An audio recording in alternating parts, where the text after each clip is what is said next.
The Bombers stay undefeated after taking on the University of Rochester in a Liberty League matchup. We'll have highlights from the game and get to talk to Coach Swanstrom. We'll have Players of the Week. Kevin Schock joins us for X's and O's, and of course, the exhilarating 4th and Goal debate. I'm your host with the most, Jayden Becker, and this is the Gridiron Report.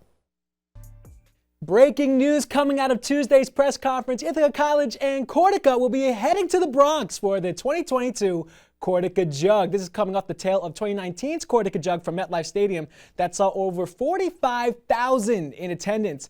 With more, here's Kyle DeSantis. Moving from the quarterback position to the receivers, how do you think Vito and Anderson have found themselves complimenting each other here? Because that's a dynamic duo right there. Yeah. We need to go to break soon here, but I need to ask you one more question. How is that fan atmosphere in the second half? Because they really came alive. Haber, a blocked punt for you, and when I look at blocked punts, the first thing I think of is effort. First thing I think of is giving 110%. First thing I think of is imposing your will. Take me through the blocked punt play. Take me through what was going through your head and getting to that punter. Fantastic job for the defense. A fantastic job for you, Quinn. And thank you for coming on. And we'll see you on a little bit in our 4th and Goal debate. But coming up next, right after the break, we have our brand new X's and O's segment. Something you're not going to want to miss. Stick it right here on the Gridiron Report. Welcome back to the Gridiron Report. I'm your host, Jayden Becker. Last week's edition of X's and O's was so great, we've asked Kevin to come back once again to take us through some plays from Saturday's game versus Hobart. Kevin, once again, brother, thank you for coming on the show. We're about to get into some fantastic stuff. Take it away. Okay, that's what we like to see. Wow.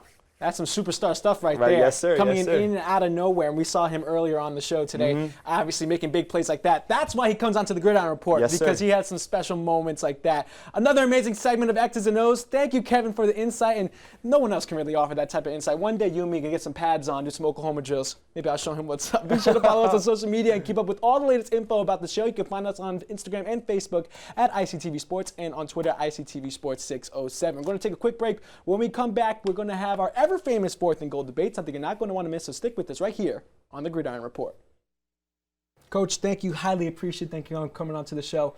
Obviously, have a big matchup coming up this Saturday against Rochester. It should be a fun time. Maybe get some garbage plates after, and everything goes well. Coach, I have one last thing for you. Yeah. And I just want to put a bow on the story here. In Rochester, garbage plates, of course, and this is the shirt here. We made the trip. Nick Tahoe Hots. And hey, I talked to you about garbage plates a lot. I just want to say, in Rochester, we made the journey out there. How was it? The garbage. It was pretty good, I have to say. I was actually pretty impressed. And as a guy from Queens, this is something that I had to try at least once in my life. At least once in my life. So, and someone that travels with the team as well. So, we're having a blast. So thumbs up? Thumbs up. Big thumbs up. Yeah, I don't know if I'm putting anything in my body that's called a garbage plate. Quentin, random question here, but I need you to answer it. We talked about it on the radio broadcast. I want to hear your thoughts. Should Ithaca add yellow into their uniforms, either as an alternative or something primary going forward? Quick here. I mean, I really just like the blue and white that they have right now. I don't think there's any reason why to. Basic. That's what I call you, Quentin. Basic. Give me a little bit of yellow. Give me a tinge. That's the school colors. Fantastic debates. Fantastic show overall, if I do say so myself. Be sure to follow us on social media to keep up with all the latest info about the show. You can find us on Instagram and Facebook at ICTV Sports and on Twitter at ICTV Sports 607. That's all for this week, but don't miss us too much as the Gridiron Report returns after they head over to Canton. Not Ohio, sadly, not Ohio, but that is the home of the D3 National Championship this year.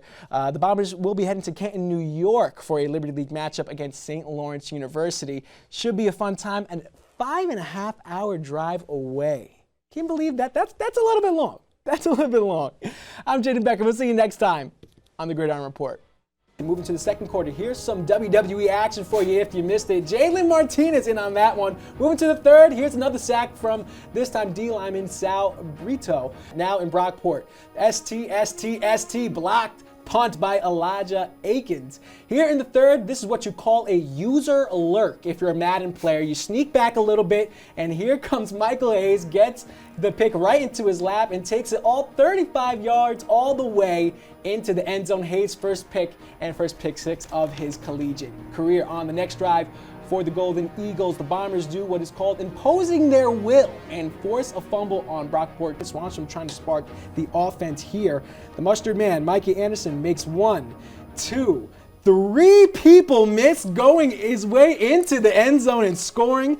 The Bombers going for 2 right after that touchdown. Swanstrom once again reaching into his bag of tricks with Vito receiving the handoff and running in for 2. Starting off in the second half, a roughing the passer call on a 39-yard reception for Hobart, putting the Statesmen in great field position to start the second half. Cruson on 3rd and goal drops back, feels the pressure, and moves up in the pocket. Cruson has running back Rashawn Boswell for the score on a pass that he had to do some twister for in the air.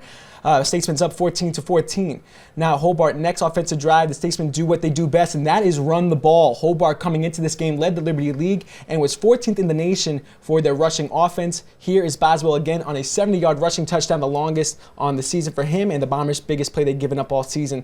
Score now 21-14, the first time the Bombers have trailed in the second half of a game this season. With 2 minutes left in the third, Jalen Hines, Ithaca's leading rusher, gets downhill after a strong push from the offensive line, slips a few tacklers for the score. That's the sophomore's 4th rushing touchdown of the season. Now in the 4th, all tied at 21 apiece, Nick Bahamonde tries for a 37-yard field goal. The kick definitely had the distance, but it's no good wide left. The Bombers' next offensive drive, A.J. Wingfield showing off that cannon that we often see in practice, letting it fly to Andrew Vito, who hauls in the score, the over-the-shoulder catch. Thank you, John. A.J. Wingfield has secured himself as a starter after his game last week and has pretty big shoes to fill as Joe Germinario left his mark not only at Ithaca back in 2019, but Brockport as well, where he helped Brockport capture back-to-back undefeated Empire 8 titles in 2017 and 2018. Now in Germany with the German Football League, he re-signed in April and put up some record-breaking numbers. Germinario set the GFL single-game record for a total offensive yards with 661. That's nothing new for Germinario, as he is the Brockport career record holder for completions, passing yards, and passing touchdowns. Wingfield is off to a great start, as we saw last week and this week, and is looking to put up some records of his own. John? Thank you, John. And maybe the purple of Alfred is very fitting today, because given the fact that we're kind of living in bizarro world right now for this Ithaca team. You look at how they played thus far. Obviously, Nick Bahamonde missing a kick. A lot of flags for Ithaca thus far. Very undisciplined. And even looking back now and seeing the Mikey Anderson return being taken back. This is something that we really don't see from Ithaca College now at 3rd and 3. You can only expect this Ithaca team to maybe try to shake some stuff up. We've already seen some fantastic stuff out of the backfield from very creative offensive plays. Let's see what they do here moving forward, as it's quite stunning down here. Thank you, Jackson. Both Coach Swanstrom and Coach DeWall are acting offensive coordinators for their respective teams, and both showed a similar pattern, adding some extra flair to their offensive schemes. Swanstrom with a few wildcat formations, pitch and throws, and wild 2-point conversions and end-arounds. Coach DeWall did the same last week, and in an interview with the Hobart Football Podcast, DeWall said, quote, "The back pockets are always full." Coach DeWall also said that more razzle can come with the dazzle as their offense matures. We saw it just right there with the Bombers offense. More razzle-dazzle going on as Wingfield goes and scampers in for the score. Jackson, back to you. Thank you, Jackson. Rochester rocking their yellow football jerseys today at the score. It's a little bit wider here. Ithaca now leading 37-7. And I'll tell you, Jackson, I looked back through old media guide after media guide, team photo after team photo, old articles and videos, and I can't find anything that shows Ithaca football has ever worn yellow in their uniform, outside of some players wearing yellow accents in their cleats or yellow cleats themselves, like Captain Core wearing that today. Other Ithaca athletes and other Ithaca teams wear yellow accents in their uniforms, and I'm here to start a petition to possibly bring yellow to this Ithaca uniform. Maybe as an alternative, maybe to bring something permanently as just a little yellow trim. It needs to be there because Ithaca's colors are blue and yellow. I don't think I'm wrong there. Jackson, back to you.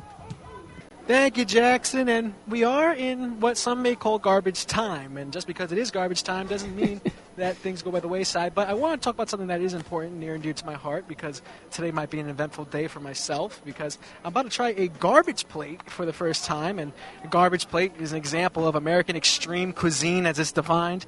It was born in Rochester, New York at Nick Tahoe's Hots, a landmark restaurant famous for its classic regional specialty being the garbage plate. The earliest version goes all the way back to 1918 when it was called Hots and Potatoes. It was basically a plate piled high with fried potatoes, baked beans, hot dogs, onions, mustards, and chili-like meat sauce. Rochester, of course, being a college town, and as me and Jackson talked prior to the game, there's maybe 7 colleges in a 10-mile radius through here, through Rochester. So obviously, going to need some late-night snacks, and why not a garbage plate? So I'm excited. I don't know about you guys, and I think garbage time is a good time to talk about garbage plates. So, guys, back to you.